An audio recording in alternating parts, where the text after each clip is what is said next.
चिदाकाश लीला ललित चिन्मय प्रेम प्रकाश श्रीहर्षण हिया लीला विमला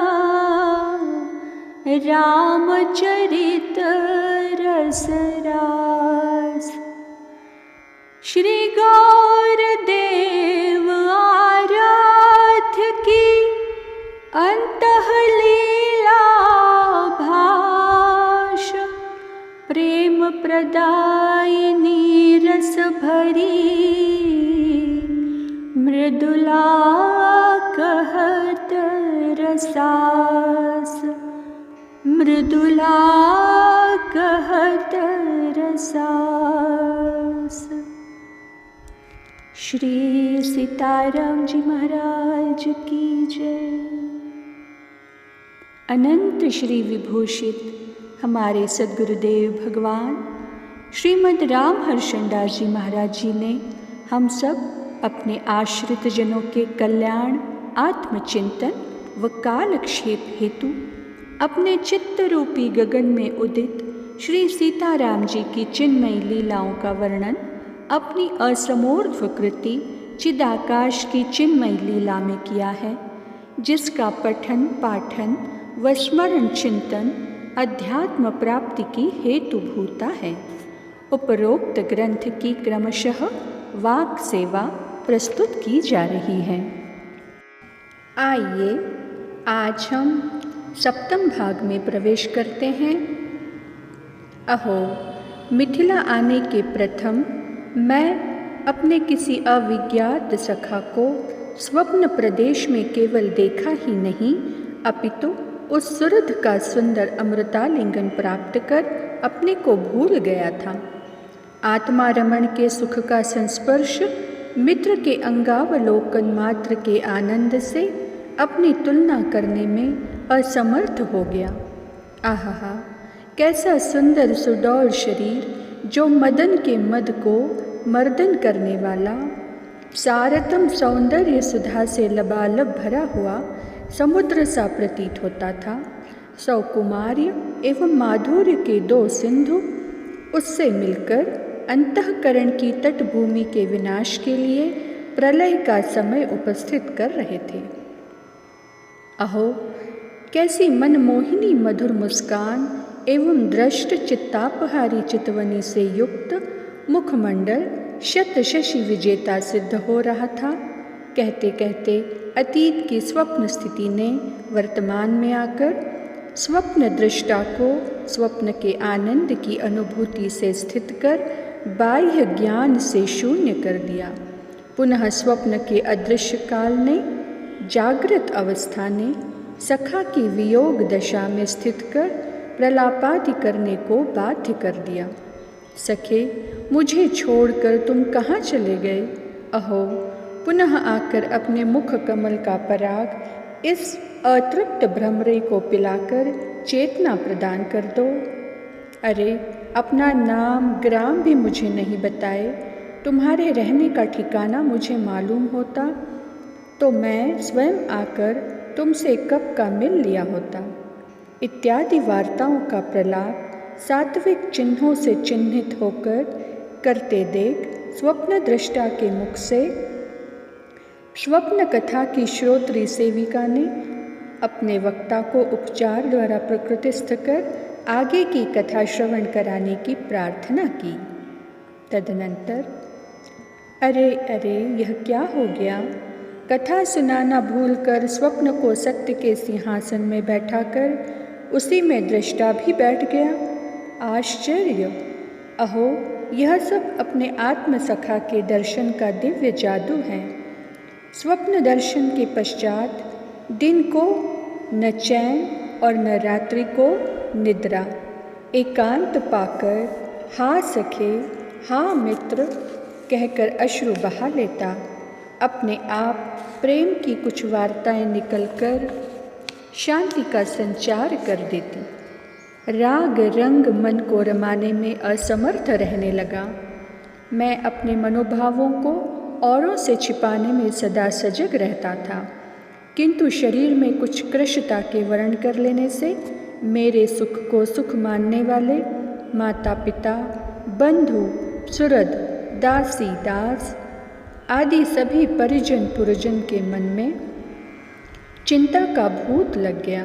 पूछने पर सबको यही उत्तर मिलता था कि आत्मचिंतन के कारण कुछ भले ही शरीर में आप लोगों को अंतर प्रतीत होता हो, परंतु मैं स्वस्थ हूँ। लोग प्रेमवश मंगलानुशासन, रक्षा मंत्र, पूजा पाठ, झाड़ फूंक, दान मान आदि अनेक अनुष्ठानों द्वारा मुझे परम सुखी कर सुखी होना चाहते थे। अंततः सत्य सबके समक्ष समय पर उपस्थित हो ही जाता है। बरछी के घाव गोमय लगाने से नहीं छिपते। एक दिन सरयू पुलिन पर अमर तुल्य अनुजों एवं सुहृद सखाओं के साथ कंदुक क्रीड़ा कर रहा था। देखा कि कुछ यात्री सरयू को नौका के द्वारा पार कर मेरी ओर आ रहे हैं। दौड़कर मैं उन लोगों के पास पहुंचा और प्रश्न करने लगा, भाई आप लोग कहाँ से आ रहे हैं, कहाँ जाना है? आप लोगों का परिचय क्या है? आप लोगों को यात्रोपयोगी सब सुख सुविधाएं प्राप्त हैं या नहीं? अभावग्रस्त प्राणियों को सर्वभावेन सुख प्रदान करने के लिए हमारे माता पिता श्री हम सब भाइयों को सचेष्ट रखते हैं। कहिए, हम आपकी कौन सी सेवा कर अपने को भाग्यवान समझें? प्रथम तो वे लोग हमको देख तथा हमारे वाक्य वैभव को श्रवण का विषय बनाकर आनंद में अस्त से हो गए। पुनः धैर्य धारण कर उन पथिकों ने कहा कि हम मिथिला से आ रहे व्यापारी हैं, हमें कोई अभाव नहीं है। जो अभाव था वह आपके दर्शन मात्र से पूर्ण हो गया। मिथिला का नाम सुनते ही मैं अपने गूढ़तम भावों को छिपाने में असमर्थ हो गया। वाणी में गदगदता आ गई, रोमांच चमत्कृत हो उठे, अश्रुधारा अन्य के आँखों का विषय बनी। शरीर कंप से पूर्ण हो गया। लड़खड़ाती हुई वाणी से उनसे पूछा मैंने, मिथिला के समाचार सब श्रवण सुखद है ना? वहाँ के महाराज श्री व उनके परिवार के विषय में आपको यथार्थ जानकारी है क्या? सुनकर एक श्रेष्ठ ने कहा, कुमार, मिथिला के आनंद के विषय में क्या कहा जाए। वहाँ का सुख समाचार अप्रतिम और अनिर्वचनीय है। तत्पश्चात श्रीमन महाराज की गुण गणावली सुनाने के संदर्भ में कुमार लक्ष्मी निधि का नाम सुनते ही आत्मविभोर हुआ सा उनके विषय की बहुत सी बातें पूछ पूछ कर अपने श्रवणों का विषय बनाया। मन स्थिति को संभालने में प्रयत्नशील मुझको मेरे बंधुओं व सुहृदों ने स्वस्थ न समझकर परस्पर कुछ चर्चा करना प्रारंभ किया। फलतः मुझे किसी अज्ञात प्राणी पदार्थ के विषय में चिंतित समझने लगे वे। इस प्रकार मेरे दिन अपने सुहृद के अभाव में बड़े कठिनाई से कटने लगे। एक दिन निजी भवन की भव्य वाटिका में एकांत में बैठकर अपने अभिन्न आत्मसखा का चिंतन करते करते विरह की वेदना से पीड़ित हो गया। हाय सखे, कब तुम्हारे दर्शन लाभ को प्राप्त कर सुख की नींद सो सकूँगा। हाँ, अब आपके वियोग में कोई भी वस्तु मेरे मन को रमाने वाली नहीं रह गई। इत्यादि प्रलाप की बातें करते करते अपने को संभाल न सका। सर्वांगीण सात्विक चिन्हों से चिन्हित चेतनाहीन सा हा सखे कहकर श्वासें खींच रहा था। इतने में ही प्रिय लक्ष्मण मुझे ढूंढते ढूंढते वहाँ आ पहुँचे। मेरी दयनीय दशा देखकर वे लौट पड़े और श्रीमान पिताजी को चुपके से श्री महर्षि वशिष्ठ जी और देवर्षि नारद जी के साथ लिवा लाए। शिष्य की दशा देखकर वे त्रिकालज्ञ ऋषि प्रवर सब समझ गए। आचार्य ने मंत्र पढ़ने के ब्याज से अपनी संकल्प शक्ति द्वारा निज सेवक को स्वस्थ कर दिया। तत्पश्चात श्री पिताजी को आश्वस्त करते हुए कहा कि आप चिंता नाम मात्र न करें। आपके ये पुत्र अपने उस आत्म सखा के स्मरण से कभी कभी ऐसी स्थिति का आलिंगन कर लेते हैं जो इनके स्मरण से सदा विरह बंधी में झुलसता हुआ इनके मिलने के लोभ से जी रहा है। पुनः अपने पितृदेव और आचार्य देव के दुलार से स्वस्थ होकर अपने वास स्थान चला आया। वहाँ एकांत में श्री नारद जी ने आकर मुझसे मिथिलेश कुमार के अनुराग का वर्णन किया और थोड़े समय में ही परस्पर मिलने का सुयोग बताकर वे ब्रह्म भवन चले गए। यह भी समय की प्रतीक्षा में कालक्षेप करने लगा।